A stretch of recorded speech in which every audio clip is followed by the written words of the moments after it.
Good morning, students. Welcome to English online classes. Today's topic is pronoun. सर्वनाम। आज का जो हमारा टॉपिक है वो सर्वनाम है। पिछली कक्षाओं में हम आर्टिकल के बारे में विस्तार से अध्ययन कर चुके हैं। तो प्रोनाउन हिंदी में तो सभी वाकिफ है कि प्रोनाउन सर्वनाम को कहते हैं, और सर्वनाम की परिभाषा भी आपको अच्छी प्रकार से आती है, क्योंकि किसी भी सेंटेंस को क्रिएट करते हैं तो नाम आ जाता है या कोई संज्ञा आ जाती है, तब तो उसकी इंग्लिश लिख देते हैं, लेकिन उनके स्थान पर जो प्रोनाउन आते हैं शब्द आते हैं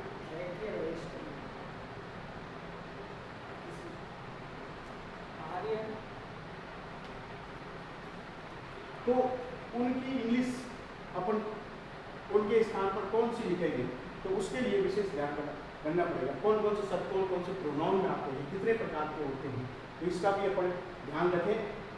तो प्रोनाउन की अगर परिभाषा है जो करंट देखते हैं, pronoun is a word used in place of a noun. Pronoun एक वह शब्द है जो संज्ञा के स्थान पर काम आता है। जैसा कि हम इसको हिंदी में भी इसी परिभाषा से वाकिफ है कि जो शब्द संज्ञा के बदले में काम आते हैं उन्हें सर्वनाम कहते हैं। अब ये सर्वनाम जो है प्रोनाउन है, अंग्रेजी में 8 प्रकार के होते हैं। There are 8 types of pronoun. अब उसमें 8 प्रकार के कौन कौन से प्रोनाउन होते हैं उसका अपन बारी बारी से विस्तार से अध्ययन करेंगे। तो उसके अंदर कौन कौन से शब्द किस प्रकार के प्रोनाउन में आते हैं और कैसे वो यूज होते हैं। तो सबसे पहला जो मेन है वो है पर्सनल प्रोनाउन। इसको अपन व्यक्तिवाचक सर्वनाम भी कहते हैं। व्यक्तिवाचक सर्वनाम ऐसे शब्द जो किसी व्यक्ति के बदले में काम में आते हैं उन्हें पर्सनल प्रोनाउन कहते हैं। वो व्यक्ति चाहे पुरुष हो, स्त्री हो, लड़का हो, लड़की हो, कोई भी हो सकता है। और उसके स्थान पर अगर हमने राम नाम से एक सेंटेंस शुरू किया और उसी के बारे में बार बार हमको कहना है कुछ, तो अगर हम बार बार राम न कहकर उसके लिए हम जो शब्द काम में लेंगे वो प्रोनाउन होगा और उसे हम पर्सनल प्रोनाउन कहेंगे। अब ये पर्सनल प्रोनाउन कितने होते हैं इसका भी आपको ध्यान रखना है, और कौन सा प्रोनाउन किस स्थान पर आता है इसका भी विशेष ध्यान रखना है। तो इसमें पर्सनल प्रोनाउन भी 3 प्रकार के हैं, 3 भागों में बांटा, फर्स्ट पर्सन, सेकंड पर्सन और थर्ड पर्सन।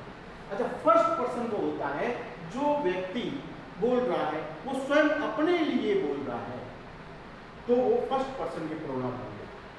और जो अगर हम किसी दूसरे के बारे में जो हमारे सामने उपस्थित है उसके बारे में कहना चाहेंगे तो वो सेकंड पर्सन का प्रोनाउन है। और जो हमारे सामने उपस्थित नहीं है, दो व्यक्ति दोनों आपस में बातचीत कर रहे हैं और उनके सामने वो व्यक्ति उपस्थित नहीं है, उसके लिए कोई दूसरी जगह है वो और उसके बारे में बात कर रहे हैं, तो उसके लिए जो प्रोनाउन काम आते हैं उन्हें थर्ड पर्सन के प्रोनाउन कहते हैं। इसमें कुछ ऐसे शब्द होते हैं जो केवल सब्जेक्ट के स्थान पर आते हैं, उन्हें सब्जेक्टिव प्रोनाउन कहते हैं। वो केवल सब्जेक्ट के स्थान पर ही आएंगे, ऑब्जेक्ट के स्थान पर नहीं आ सकते। और कुछ शब्द ऐसे होते हैं जो केवल ऑब्जेक्ट के स्थान पर आते हैं, वो सब्जेक्ट के स्थान पर नहीं आ सकते। और कुछ ऐसे शब्द होते हैं जिन्हें पजेसिव प्रोनाउन कहते हैं, जिसको संबंधवाचक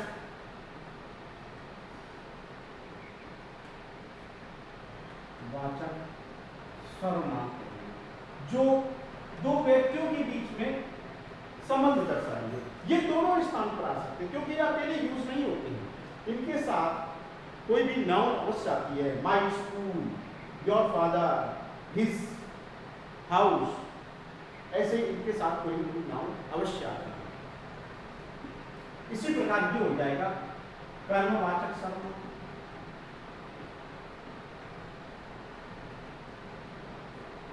और ये हो जाएगा कर्तावाचक सर्वनाम।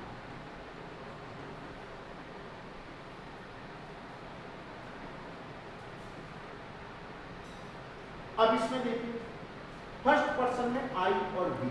आई हमेशा सिंगुलर के लिए यूज होगा, एक व्यक्ति के लिए यूज होगा, और वी हमेशा एक से ज्यादा बहुवचन के लिए यूज होगा। तो आई सब्जेक्ट के रूप में आएगा, मैं है, मैंने है, मेरे है, और ऑब्जेक्ट के स्थान पर मी आएगा। अगर आई मैंने अपना काम किया या मैंने अपना काम किया तो आई डिड माई होमवर्क, तो मैंने अपने के लिए माई लगा दिया। ऐसे उसने मुझे चीज दी, ही गेव मी, तो मुझे के लिए मी लगा दिया। तो ऐसे इस प्रकार के यूज करेंगे।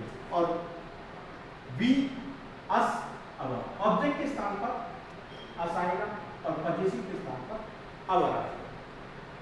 इसका अर्थ हमने, हमारे, इसका हमें, हमको, इसका हमारा, हमारी होगा। सेकंड पर्सन के लिए, दूसरे व्यक्ति के लिए यू आएगा। इसका तुम, आप, आपने, आपके, इसका अर्थ ये होता है, ये सब्जेक्ट और ऑब्जेक्ट दोनों एक ही वर्ड है, लेकिन जिस स्थान पर यूज होगा उस वही माना जाएगा। अगर यू सब्जेक्ट के स्थान पर तो सब्जेक्ट माना जाएगा, ऑब्जेक्ट के स्थान पर तो ऑब्जेक्ट माना जाएगा।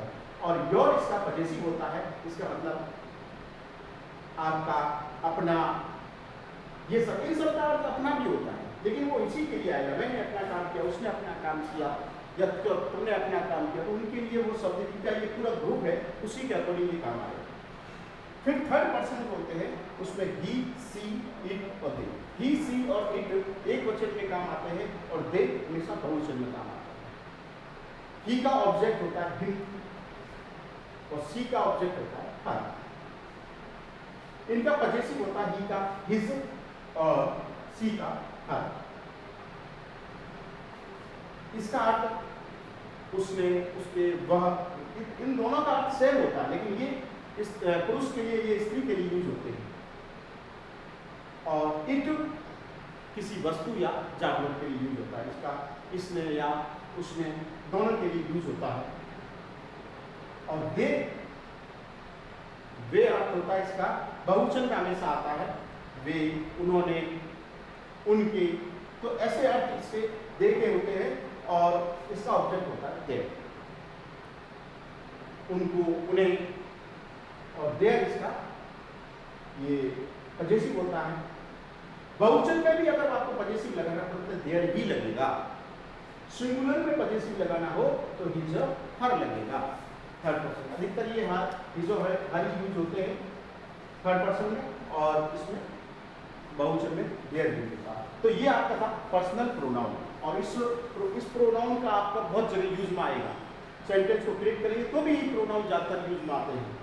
और अन्य जगह भी आपको कोई कुछ चीज लिखनी है, तो कुछ राइटिंग करनी है, तो उस जगह की यही प्रोनाउन काम में आते हैं। तो विशेष रूप से इस प्रोनाउन को आप अच्छी प्रकार से लर्न कर लीजिए, और इसको सेंटेंस बनाते समय इसका यूज में इनके अर्थों को ध्यान रखें कि हमें कहाँ कहाँ किस प्रोनाउन का यूज करना है।